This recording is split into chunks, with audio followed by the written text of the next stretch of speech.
इस संसार में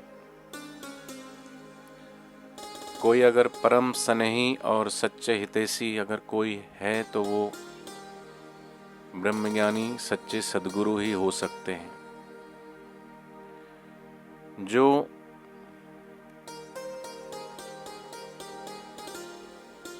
मानव मात्र का, जीव मात्र का कल्याण चाहते हैं।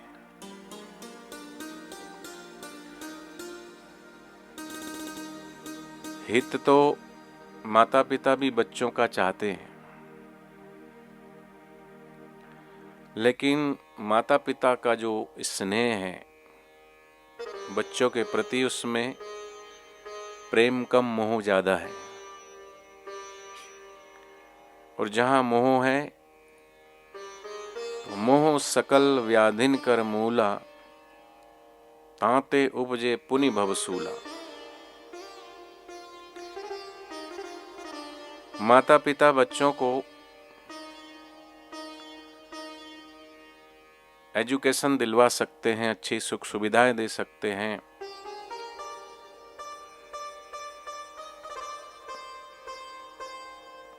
बड़ा व्यापार खोल के दे सकते हैं, लेकिन माता पिता भी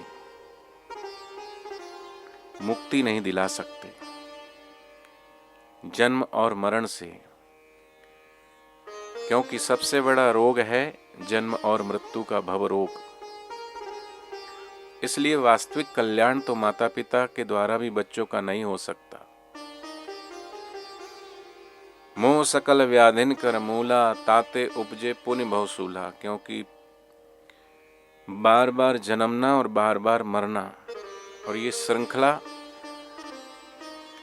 कितने जन्मों से सतत चली आ रही है, कितने युगों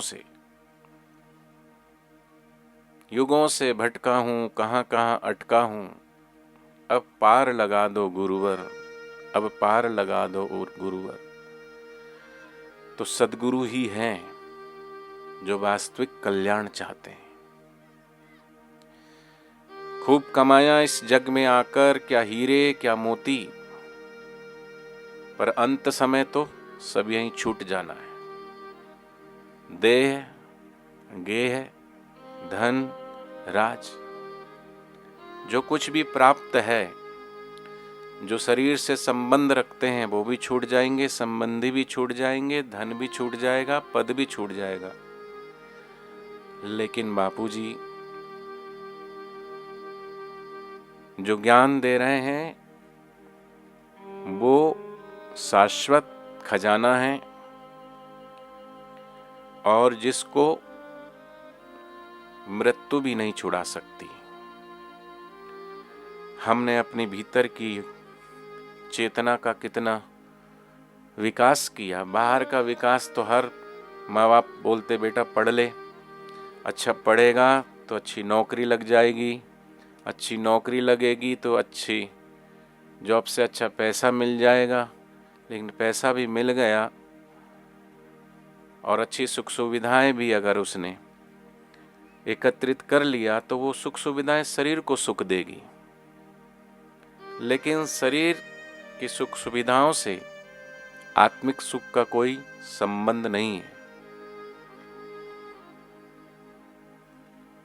सुखी सुखी हम सब कहें, सुखमय जानत नाई, सुख स्वरूप आत्म अमर जो जाने सुख पाई। क्योंकि जो शारीरिक सुख मिलेगा वो एक दिन दुख जरूर देगा, क्योंकि यहाँ द्वंद्व है, जहाँ सुख है वहाँ दुख है, जहाँ जन्म है वहाँ मृत्यु है, जहाँ लाभ है वहाँ हानि है, जहाँ यश है वहाँ अपयश है, जहाँ जीवन है वहाँ मृत्यु है। लेकिन वास्तविक जीवन क्या है? वो सच्चे सद्गुरु के द्वार पर आने से, ब्रह्मज्ञानी सद्गुरु के चरणों में बैठने से, और जन्म मृत्यु से पार ले जाने वाला जो भवरोग की जो औषध है, प्रभु का नाम, हरि का नाम, वो सद्गुरु देते हैं। और उससे हमारा शाश्वत जो नाता है और हम भूल चुके हैं, उसकी याद दिलाते हैं, पुकारते हैं हम जन्मों जन्म से सोए हुए हैं, लेकिन सद्गुरु करुणा करके, कृपा करके पुकारते हैं, क्योंकि वो देखते हैं कि जीव बेचारा अकारण ही इतने दुख उठा रहा है, तकलीफ उठा रहा है।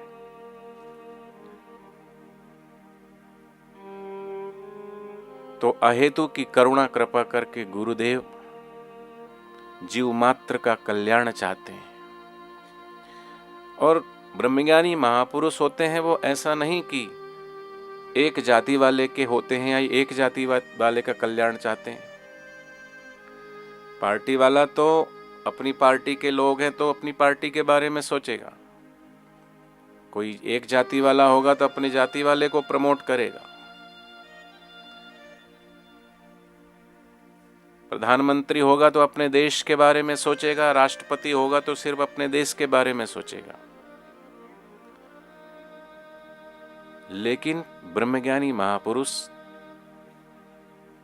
वो तो सर्वे भवन्तु सुखिनः, सर्वे सन्तु निरामयः, सर्वे भद्राणि पश्यन्तु मां कश्चित् दुःख भाग् भवेत्। सब सुखी रहें, सब निरोग रहें, सबका कल्याण हो। और कल्याण सिर्फ भारतवासियों का हो ऐसा नहीं चाहते बापूजी, मानव मात्र का कल्याण चाहते हैं, सारे विश्व का कल्याण चाहते हैं। और एक जाति एक धर्म का नहीं। ब्रह्मज्ञानी महापुरुष ये जो बनाए हुए हिंदू मुस्लिम सिख ईसाई धर्म, इन धर्मों के से नहीं बंधे होते हैं, वो तो व्यापक स्वरूप हैं। जैसे सूर्य उदय होता है तो सूर्य सभी का होता है, जीव मात्र का होता है। हर जीव जंतु, पशु पक्षी, पेड़ पौधे, जीव मात्र का कल्याण ऊर्जा सूर्य से मिलती है। चंद्रमा की किरणें सभी को मिलती है। ऐसा नहीं कि हिंदू को मिले, मुसलमान को ना मिले, सिख को मिले, ईसाई, सभी को। ऐसे ही ब्रह्मज्ञानी महापुरुष मानव मात्र का कल्याण चाहते हैं, विश्व के सभी लोगों का कल्याण चाहते हैं। तो इसलिए बापूजी ने हमें इस शाश्वत सुख की झलक मिले, शाश्वत सुख का आनंद मिले, जिस सुख और आनंद के लिए हम जन्मों जन्म से भटक रहे हैं। और जब तक वो शाश्वत आनंद हमें नहीं मिलेगा, आगे भी हम भटकते ही रहें और रहेंगे। इसलिए सद्गुरु कहते हैं कि अब भटकना छोड़ो।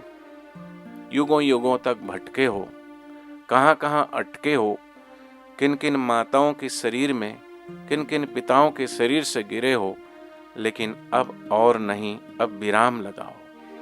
और विराम कोई अगर लगा सकता है तो वो सद्गुरु की करुणा कृपा, आवागमन से अगर कोई मुक्ति दिला सकता है तो वो ब्रह्मज्ञानी सद्गुरु ही दिला सकते हैं। ऐसे ब्रह्मज्ञानी सद्गुरु का मिलना दुर्लभ है। पहली बात तो मनुष्य देह मिलना दुर्लभ है। दुर्लभो मानुषो देह, देहिनाम क्षणभंगुर, तत्रापि दुर्लभम मन्ये वैकुंठ प्रिय दर्शनम। एक तो मनुष्य देह मिलना ही दुर्लभ है। बापूजी बोलते हैं, शास्त्र बोलते हैं कि कितने जन्मों के बाद तो ये मनुष्य जीवन मिला है, लेकिन हम उस मनुष्य जीवन को पाकर के, इस मनुष्य देह को धारण करके, जिस उद्देश्य से मनुष्य जीवन परमात्मा ने दिया है, क्या हम उस उद्देश्य की तरफ बढ़ रहे हैं? क्या हम उस उद्देश्य की तरफ चल रहे हैं? क्या हम जो कर रहे हैं उस परम लक्ष्य की तरफ इंगित करती है वो राह? अनमोल तेरा जीवन, किस ओर तू जा रहा है, किस ओर तेरी मंजिल है और तू किस ओर जा रहा है? जरा हम पहचानें, जरा हम देखें अपने आप को कि हम आए किस लिए हैं। एक परंपरा बना दी कि चलो भाई, जन्म हुआ, माँ बाप ने नाम रख दिया, जो नाम रखा उस नाम को अपना नाम मान लिया। जिस घर में, जिस धर्म में पैदा हुए, इस धर्म को अपना धर्म मान लिया। उनको अपना माता पिता मान के वो धर्म के अनुसार जैसे संस्कार मिले, उस संस्कार के अनुरूप अपने को मानने लगा। तो ये सब संसार के संस्कार, लेकिन सद्गुरुदेव कहते हैं कि तुम्हारी एक ही जात है और तुम्हारी जो जात है वो ईश्वर की जात है। ईश्वर अंश जीव अविनाशी, बीज जैसे देखते ही पता चलता है ये किस वृक्ष का बीज है, ऐसी जो जीवात्मा है वो परमात्मा का अंश है। और अंशी हमेशा अंश जो है अंशी की तरफ बहता है। जैसे जल का स्वभाव है नीचे की तरफ बहना, अग्नि का स्वभाव है ऊपर की तरफ उठना, ऐसी जीव मात्र का स्वभाव है परम सुख की तलाश, परम आनंद की तलाश। लेकिन वो परम सुख और परम आनंद की तलाश कोई रुपए में खोज रहा है, कोई पद और प्रतिष्ठा में खोज रहा है, लेकिन जहां खोजना चाहिए वहां नहीं खोज रहा, क्योंकि पता ही नहीं है। इसलिए सद्गुरु कहते हैं कि अपने भीतर खोजो, बाहर नहीं भीतर है। और भीतर आने की युक्ति वो सद्गुरु बताते हैं। तो हम सब सौभाग्यशाली हैं, भाग्यशाली हैं कि हमें ऐसे कलिकाल में ब्रह्मज्ञानी बापूजी जैसे सद्गुरु प्राप्त हुए और उनकी ब्रह्मज्ञानी महापुरुषों की अमृतवाणी, उनका सत्संग हमें प्राप्त हो रहा है। तो हम ऐसे गुरुदेव के श्री चरणों में कोटि कोटि वंदन करें, कोटि कोटि प्रणाम करें, ईश्वर को धन्यवाद दें कि हे प्रभु, ना जाने मेरे कौन से जन्म के कौन से कर्म आपको भा गए जो आपने मनुष्य जीवन दिया, और मनुष्य जीवन दिया ही नहीं, हमें सत्संग भी सुलभ करवा दिया।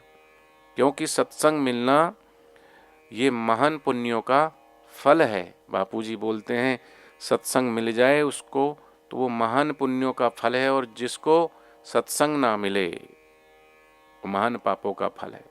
क्योंकि तुलसी पूर्व के पाप से हरि चर्चा न सुहाए, जैसे ज्वर के बेग से भूख विदा हो जाए। ये तो अनुभव है ना आपका, सबका, हमारा, कि अगर शरीर में बुखार होता है तो भूख नहीं लगती। ऐसी व्यक्ति के जब अधिक पाप होते हैं तो सत्संग में रुचि नहीं होती। सत्संग में रुचि उन्हीं को होती है जिसके भाग्य के पुण्य उदय हो गए हो।